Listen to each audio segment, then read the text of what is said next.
Welcome to Intelligent Think, the podcast in which we explore what makes ideas great, how we can make our thinking better, and why it's so important to share your ideas with the world.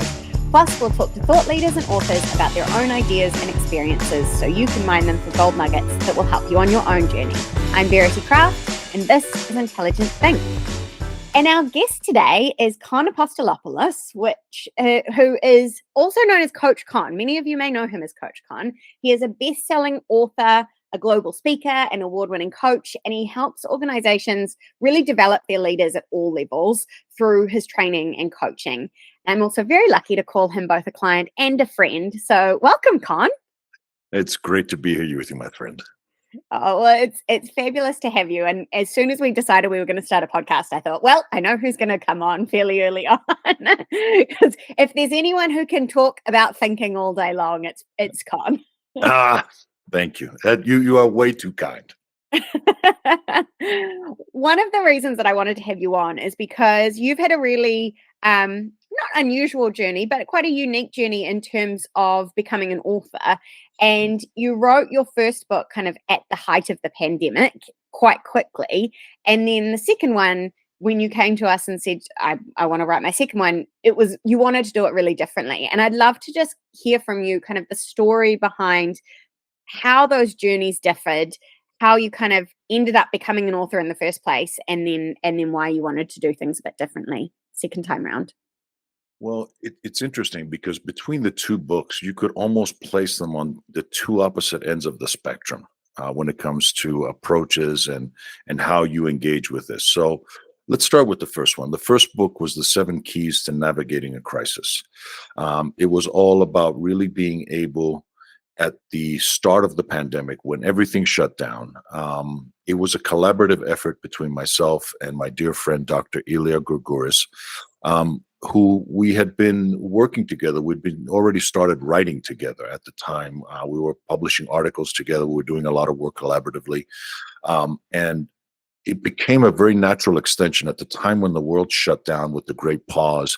And so much of our work is tied up with being able to travel, to speak, to be in front of people, that it was a shock to the system. And the best way sometimes to deal with unexpected change in a crisis is to reflect on it and then to take action. Taking action seems to give us some semblance of control. So our attempt to take control of things was to actually write a book to help others and indirectly help ourselves to figure things out. So this one was written almost at record time, within 45 days. So from the time that everything shut down, and the 20th, 18th, whatever, we're coming up on that anniversary right now as we speak, as we're recording this, that, from that point to the end of April, and then literally like right at the start of May, we published. It was a self-published book. We did a lot of work internally, buried here, kind of locked up in our homes because we had the time. And so it was the priority for that book was mostly, how can we get this to market quickly to help people? How can we give people the basics that they need, written as well as we could under the circumstances, really pulling from our readily available knowledge and experience to help people, but speed to market was the biggest priority. And it's reflected in the way that the book, now that I look back, I'm still proud of it, still love it. There's so many great pieces to it, but they are very, very specific to that time period for all of us. And so it served a very, very specific purpose. So collaborative, fast on one end, very down and dirty, get it out there. Now, fast forward to the time that you and I worked together recently. We're coming up on a year now since I published The Engagement Blueprint.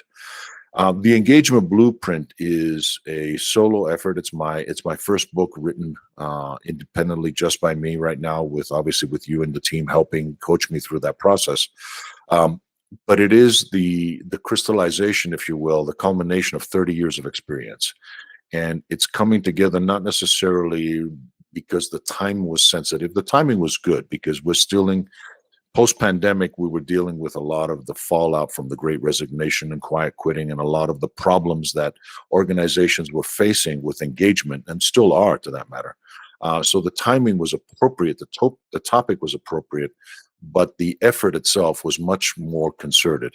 This was 18 months of research, writing, interviews, analysis of data, building the case studies, researching back into the history of work that I've done, talking to clients and prospective readers down the road, sharing the journey, much more purposeful, much more driven to build something that would stand the test of time, to be relevant tomorrow, next year, 10 years from now, because it speaks to the heart of engagement, not just for employers or employees, but for people. Mm. And when you reflect back on those two different journeys, what do you think it meant for you kind of personally to do that second one differently? I see the second one as truly a reflection of who I am, my thought leadership, my principles. So much of what I believe in and how I operate in my work with my clients, but also in my life with the people that I care about, is reflected in the book. And that to me is much more of a personification. It's truly my baby. Mm. And you really had to bring it to life in the same painful way that Yes. bringing a real Yes. baby to life happens. Yeah, it was 18 months instead of 9. I might have been an elephant at this point. I often say to people, like, I think, I have given birth twice and have been pregnant twice. And I would argue that at times writing a book is probably a more painful process than that is. At times. At times, yes, yeah. And there's a certain anxiety that goes. There's so many parallels between those things. Again, I can only speak from the partner's perspective and kind of the person that's kind of supporting that process. But yeah, I could see how it could definitely be parallels. Yeah, you don't want to get in trouble by claiming too much to be the same. I know my place. 30 years of marriage, trust me, I know my place. So when you were setting out to write the engagement blueprint, I remember one of the conversations that we had was actually that you weren't sure whether it was the engagement blueprint at the time. You had at least two ideas that were kind of floating around and what you wanted to consider. How did you land on the engagement topic? Mm. There's a lot of elements that I don't know if it was one singular point that tipped it, but it was more when I weighed in um, how in depth I could go. What could I capture under that heading that was relevant to me at the time, important to me at the time, but also important to the audience and where we were historically in the moment. I thought that the other topics that I was considering are truly evergreen. They're more principled. They're more broader, and they're not necessarily linked to time. This one had a time element to it because, again, people were hurting. I mean, people were still struggling with that. And when we write, when we speak, when we communicate as thought leaders, uh, it's not just talking to ourselves. We want to move an audience. We want to change and challenge thinking. We want to impact behaviors, and ultimately, we want to move the needle for people. And so, to me, it's a very purposeful act. The thought leadership piece has responsibility with it, and under the circumstances, I felt that the time was right to tackle this topic and deliver that topic to an audience that was very receptive. It was very evident right from the get-go because it did hit #1 on Amazon's list when we're going out and against some pretty well-known books. I mean, we had our moment, and that was great because it was the right timing for it. Mm, absolutely. And I've got your book right behind me here on my Ah, shelves, which is very exciting. I just realized I should put it right behind me so it shows up in the TikTok videos. yeah. Um, so what I love about your book is that you've got a really clear framework that you take people through and you Mm. explore.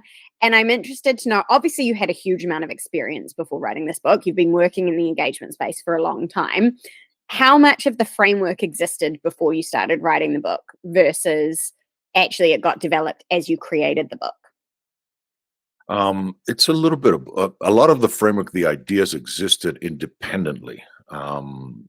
And many of them are things that I've evolved, but like many of the leadership principles that we teach and that we work with, um, I can't claim authenticity to the roots on the origins of many of them. They've evolved with a lot of the process and the influence that I've had from behavioral scientists, from leadership thinkers of the past century. I mean, so in many of that, I've grown up with these things, but through the application and taking these and kind of making them my own, and then applying them to environments that I work in and the people that I see every day. I mean, in all honesty, I've developed thousands of leaders over the 30 years that I've worked with through coaching, through training. These are thousands of hours, tens of thousands of hours of work with people over that time frame. Everything from my days when I was still a young man in the military. I was a training instructor back in those days. So developing leaders is something that I've done a big chunk of my life, the majority of my life. The influences were there. I mean, things like Blanchard and Hersey, Maslow. I mean, a lot of the content from team development and looking at a lot of the influencers and the behavioral scientists, the leadership experts that I subscribe to and I've read over the years. All of that is information that is floating around inside you, and you're pulling out different pieces, different influences, and you're looking at it. But to bring it back to your original question, this was a layered process. It was a very organic process. And the way that the model was built, it was ultimately the epiphany came when I was trying to figure out, do I go this way or that way? And the answer was both. And the answer was not, it wasn't about picking one or the other approach. It was truly combining them, because it was always there. Inside my mind, it was always there, because this is all part of me. It was all part of my thinking and my approach. It's just a matter of how do I capture that in a two-dimensional model in a way that really reflects that. And it's a lot harder than you would think. Yeah, I think people underestimate how difficult it is to take kind of all of that information, especially as you said, you've been doing this for a really long time. So you've got a lot of information, whether it's other experts that you've pulled on, research that you've pulled on, or just experiences that you've had with clients. It's a lot harder to kind of distill that down into something that's quite simple and easy for people to understand. Right. I think people who do that kind of visual representation, the frameworks, the models, all that kind of thing, make it look as though it's really easy, and it's actually a really tricky process to get through. I agree. And again, the model itself has evolved, and it will probably continue to evolve as the reality and the application continues to kind of grow from that and evolve from that piece. But ultimately, I mean, if I was to digress for a few moments, it's the principles are simple. When I understand my role as someone who develops leaders at all levels, as you said in your intro, that's a big part of who I am and what I do. Well, leadership development, there is a spectrum, continuum, if you will, between the individual and the group. So from one to many. There is an aspect of that that goes from focusing on tasks and results all the way across to the relationships that we build and the support that we provide others.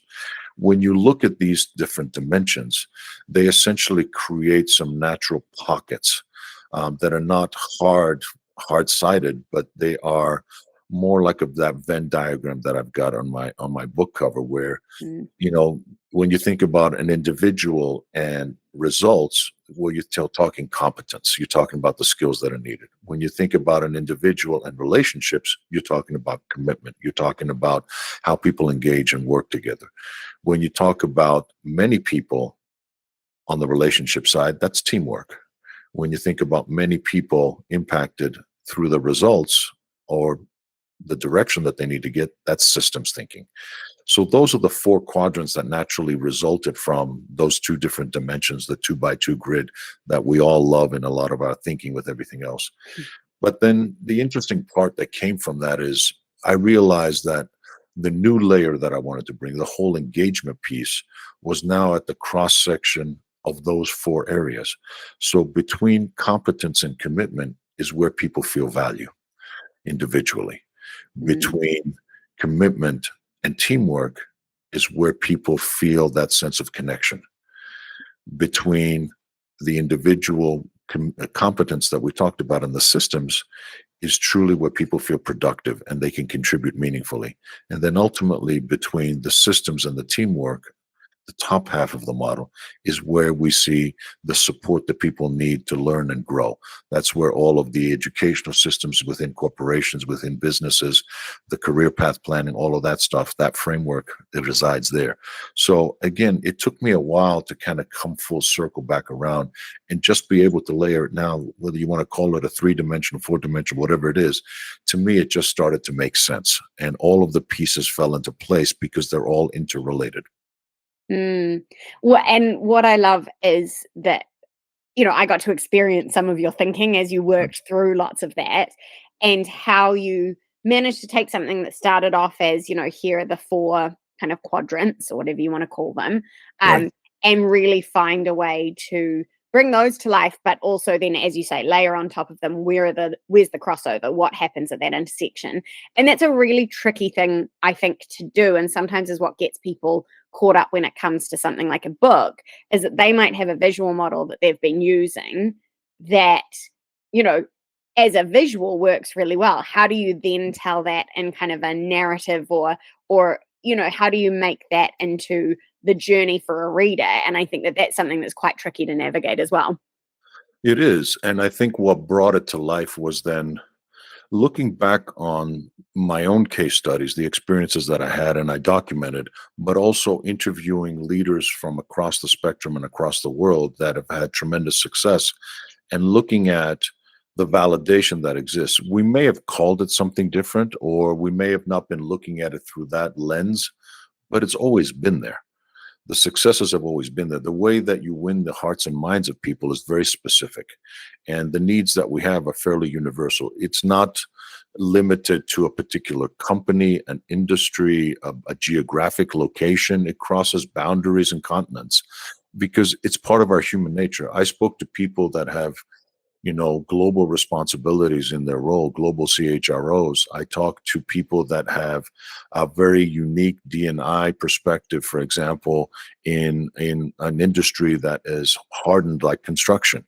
I talk to people that have a female leader, a woman that I admire so much as a person and as a leader, who operates in a strictly very male-dominated, not only industry, but culture and environment, and how much she has accomplished through sheer engagement of her people. And they see her as the leader that she is, and they're willing to follow her to the ends. I mean, all of these different people have done tremendous things in their careers. But as we looked at it, the evidence was still there. It just kept validating that basic thinking that I had, that I've got something here. Mm, I love that. How has that thinking kind of connected with people since you got the book out? So has that been brought to life in sort of the conversations that you're having with clients, or what kind of feedback are you getting on that? Well, in many ways, it creates the language that we share. So even when people haven't read my book yet, but they've heard about the concepts and things like that, they want to kind of talk about collaboration or bringing me in to work with them. So much of that, then we start introducing the language, and the language is very simple. So it's very easy for people to grasp, to understand, and it just intrinsically it feels right. It just fits and it just works. And so they love the concept about how we approach this, and it's really allowed me to really talk to people and educate. I mean, I see it more than writing a book. I feel like I've started a movement, Hmm. because that's what it feels like when you start wanting to transform workplaces for both the benefit of the employers and the employees. That's more than just a book. That's a whole initiative. And you know I want to be able to do that one workplace at a time, or spreading the word. Anytime I get a chance to kind of share the message in conversations, or from a big stage, or from a video like this one, it's a wonderful opportunity to really raise awareness and say, we all deserve a better place to work. Nobody should be in a toxic workplace. Nobody deserves that. Not an Mm, employer, not an employee. We all deserve better, and we can. yeah. I think often about, like, when I'm talking to friends who work in corporate organizations, or, have standard 9 to 5 jobs versus Right. us who, decide when we're going to work when we feel like Slackers. working. Um, all us slackers. Yeah, sure, because we're never working hard. Um, but whenever I talk to friends who are in corporate roles, I often think that, that they'll not necessarily dread going to work, but it's not something that they enjoy. They'd much rather be on holiday. And then I think of the fact that when my youngest daughter started daycare, I was like, I get to work more. And I was so excited for it. And I wish that, a few of my friends who are in corporate organizations love their jobs, but I wish that everybody, got to love what they do. And I think that the work that you do is really important in making that happen in more organizations. Yeah, because I honestly want people to feel good. I'm not, you know, the entrepreneurial environment is not for everybody. No. I mean, it's not for everybody. People, there were record numbers of people that left corporate America or corporate New Zealand or wherever their 9 to 5 jobs were during the Great Resignation. People left in droves in the millions. But what ended up happening is they quickly realized that freedom is fun when you can pay the bills. Um, and there's only so much sitting under the olive tree and with grapes and with wine, like my ancestors used to do, that you can do. At some point, you have needs, like the need to feel productive and contribute and make a difference. And so all of these factors play a part. And one of the ways that I close my keynotes is with a simple statement. I remind people, after we've gone through all of this, it's simple, that the grass is not greener on the other side. The grass is greener where you water it. And that's the message that I try to get through to people. If you don't take care of your garden, if you don't take care of your grass, it doesn't matter. You could go over that place. It's still going to dry up and turn brown if you don't take care of it. And so take care of your business, own it, bring that personal accountability, and transform your little patch of garden. I mean, you see it in all of these big urban areas, these little patches of gardens that you can create. Make that yours. You can create that little space in your professional world where you can have your little garden. And you know what? Chances are you're going to inspire other people to do the same. And before you realize it, now you've got a whole area that has become something special. Oh, I love that, because I think it applies to so many things. Like, yes, it applies to your business and what you focus on within your business. It applies to thought leadership as well. As we know that where we put attention, where we share content about it, where we tell stories, that those are the areas that people connect with and that has an impact and that get cut through. And although it is making me feel slightly guilty about my own little patch of grass with a planter box that has been empty since before my children were born. But I love that that's such a good metaphor for so many areas, that where the grass is not greener on the other side, it's green where you water it. Perfect. Yeah. And so that's been the mission now. That's been the ownership piece. I mean, and that's why I feel comfortable talking to both employers and employees. I'm not about pitting one against the other. That pendulum swings constantly. There's a constant power struggle. I mean, I opened the book with that understanding, of that acknowledgement, and each side feels hard done by the other. And we find ourselves inevitably in these power struggles and in these situations where traditionally in the past, sometimes the employers have the upper hand and they can fire people at will because there's 30 more waiting to come in. And sometimes, as we saw, the employees have the upper hand, and good talent can always find a home. They can walk out of your business today, and by tomorrow afternoon, they have another job somewhere else. And so that power struggle goes back and forth. To me, it's like, stop this nonsense. Try to create the environment, because that's what I saw. The clients that I worked with were minimally impacted by the pandemic and the Great Resignation and everything else. We kept our best and brightest because they didn't want to leave. They were truly engaged. We didn't lose. I don't think I can. According to the client, we didn't lose a single A player.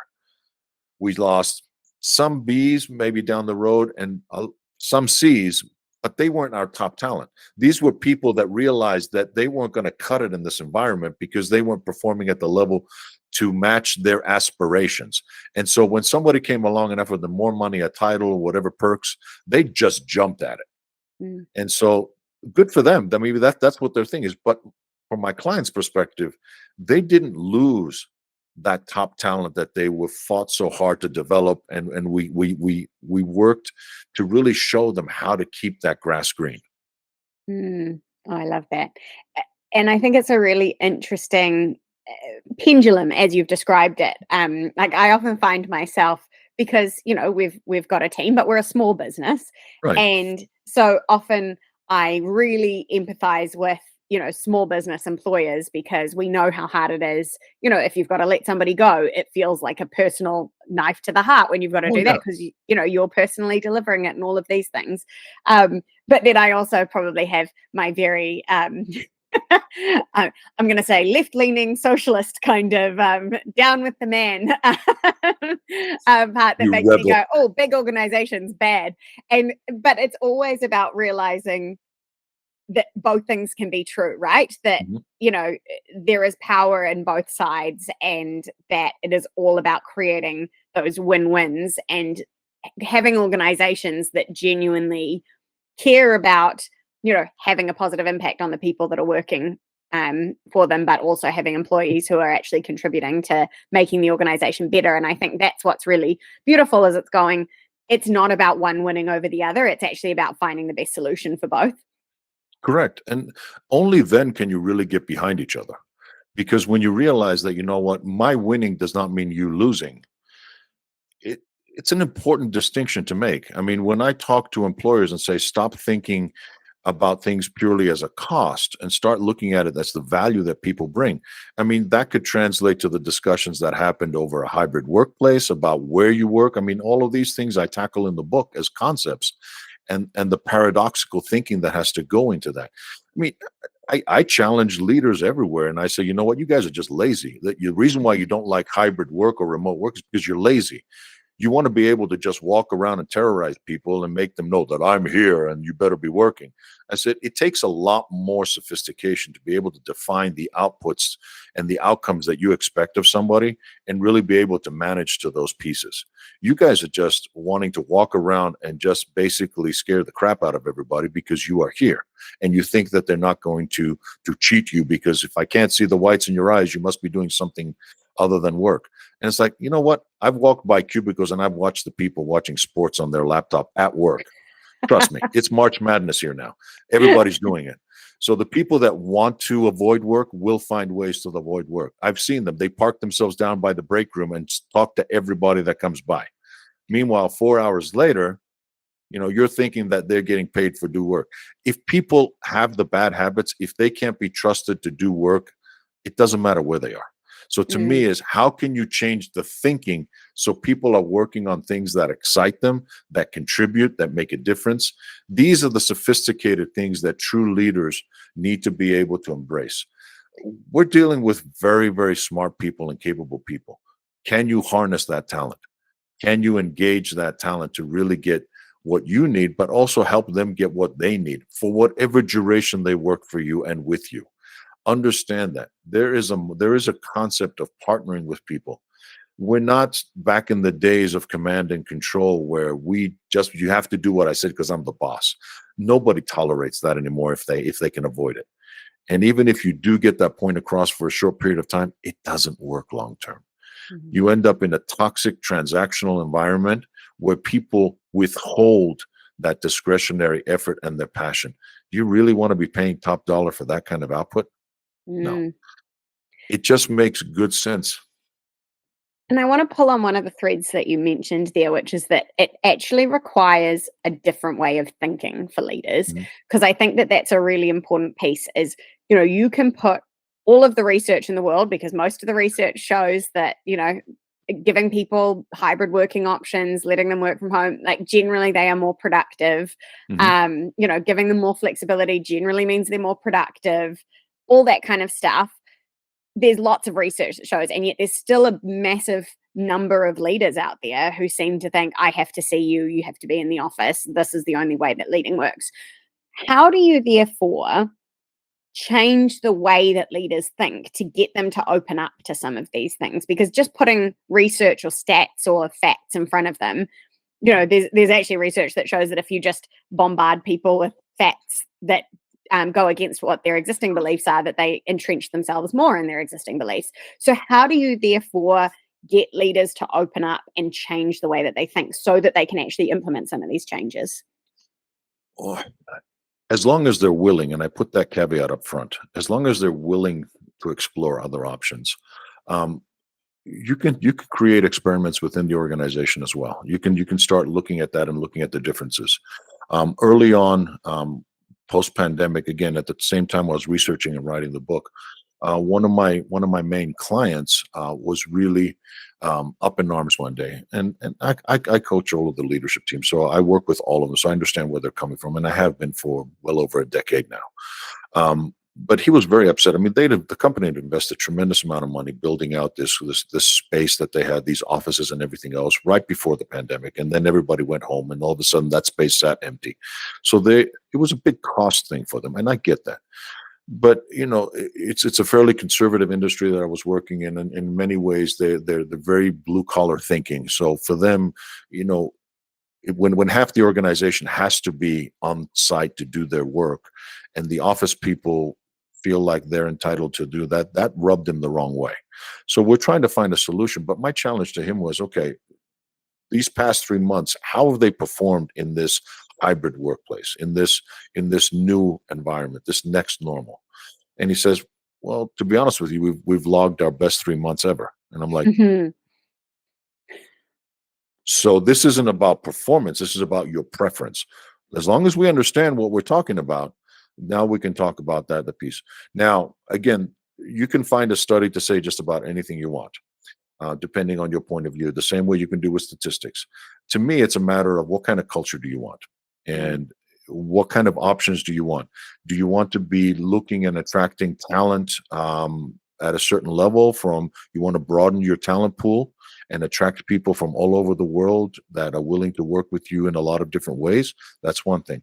If you want to limit yourself and say, look, one of my key requirements is that everybody works here because that's part of our culture, that's a choice. But you have to live with with that understanding that your pool of candidates might be a little bit less. You may not be able to keep some of your people that, for them, that's an important thing. And again, to me, it's not a good or bad thing. It's a choice, but you understand that your choices have consequences. Mm. And are you willing to live with that? Yeah, one of my friends who works in the commercial property management company here said that's exactly what they've done. Is they've actually said, our culture is based on being in person, and so you can work from home one day a week, but that's the max. Use that if you need it, but basically be in the office. And she loves that because she likes being in the office. She finds she works better, and it's a very social place. She makes lots of friends. But she said there are people who have chosen not to work there or have chosen not to stay there because they didn't want that. They wanted more flexibility. So it's limiting it and recognizing that. Yeah, and that's the thing. I mean, at the end of the day, now where the genie's out of the bottle. I mean, there's no way in hell now you can take that back. I mean, when the circumstances were necessary, we went to virtual, 100% virtual. Everybody that could work virtual did, and so there's no convincing anybody beyond that you can do the job. So it's a matter of choice at this point. It's a matter of how you want to run your operation. You have the choices. When Jamie Dimon comes out and says, you know what, Goldman Sachs, everybody's in person. This is it. Period. You don't want to be here? Fine, go. He can do that from his perspective, but he's willing to take the hit for it and everything else. Again, employers, focus on the things that really matter to you. I mean, if that matters to you, if that's the hill you want to really fight on, by all means do it. But understand that the choices that you make have consequences. Yeah, well, the grass is greener where you water it, right? So if you're watering having people in the office, that's where it's going to be green, but it's not necessarily going to always pay off in other ways. So I'm interested to know before we close up, because this podcast is obviously about thinking and ideas. How has your thinking evolved, or your thought leadership kind of evolved since publishing the Engagement Blueprint? And how has that kind of played out in your business? It's an interesting question because to me, I don't know necessarily that the trajectory has changed or the pace of evolution has changed that much since publishing the book. Obviously, when we worked together to kind of pull all the pieces, there was a constant back and forth, a healthy conflict and challenging of ideas. Why does that make sense? You want to be able to sharpen those ideas, to really focus them, and iron sharpens iron. So you need that kind of challenge back and forth to really get your thinking straight. But since then, we've moved outside of the theoretical realm since the publishing of the book to now people saying, I bought your book, I'm buying your ideas, implement them. Now you have to take your thinking and apply it. This is where the challenge is. And so you realize that there are things that in theory sound good or in theory should work this way, but life is rarely about absolutes that way. There's always going to be these exceptions, these unique nuances. So the biggest evolution is creating a scalable, flexible approach to applying the ideas has been key to me, and being able to take the ideas or portions of the idea. You don't have to buy the whole thing. You can buy a module from this. You can buy a piece of this and apply it in your situation. If anything, it's validated the thinking further, because I see that so many pieces of the performance framework, of the concepts that I talk about in the book, can individually be applied in situations. And then just like you would if you were buying a sophisticated software piece, you can buy the next module, or you can take the next thing when you're ready and it applies to your business. And now you can continue. But the philosophy, the thinking, the coding, if you will, is all the same. So it's easy to continue and bolt on from that. That's what I love about this. The scalability of it, the broad application of it, and how people have been responding to it, because it just resonates with them, Verity. That's awesome. I love that, because I think we underestimate sometimes how valuable it is to be a thought leader that has a business and is constantly doing these things with clients, because it enables you to, yes, prove your ideas, but also evolve them, also get those stories that show the ideas in a way that I think, I love lots of academics who end up becoming thought leaders. Adam Grant is one of my favorite thought leaders in the world, and I love every single one of his books. But I think there's something really, really special about thought leaders and authors who have a business that they're delivering those ideas every day with clients, because you just can prove them and test them and evolve them so differently than when they're just theory. Oh, absolutely. And that's been the biggest challenge, because you can say it all day long, but your book loses tremendous value if you can't apply the concepts. If it's just a theoretical piece, it just becomes oh, okay, that's another nice story, I'll just put that aside. And people want practical application. And that's what I see in my space, because that's the thing. I mean, at the end of the day, at the heart of it, I'm a practitioner. First and foremost, that's where I started out, practically applying the theory that I learned. And from there, I evolved my own thought leadership and then put it back into the mix, applied it. It's a constant back and forth between the theoretical realm and the practical realm, the real world. What looks good in a drawing versus what looks good in real world. I mean, all of those things, it just gives you a very unique perspective, and it's a very empowering thing. It just keeps this momentum going. I love that. I think that's a perfect place to end, because although you and I could probably talk for 2 more hours about all of this, I feel like we should probably restrict it for the sake of the podcast listeners.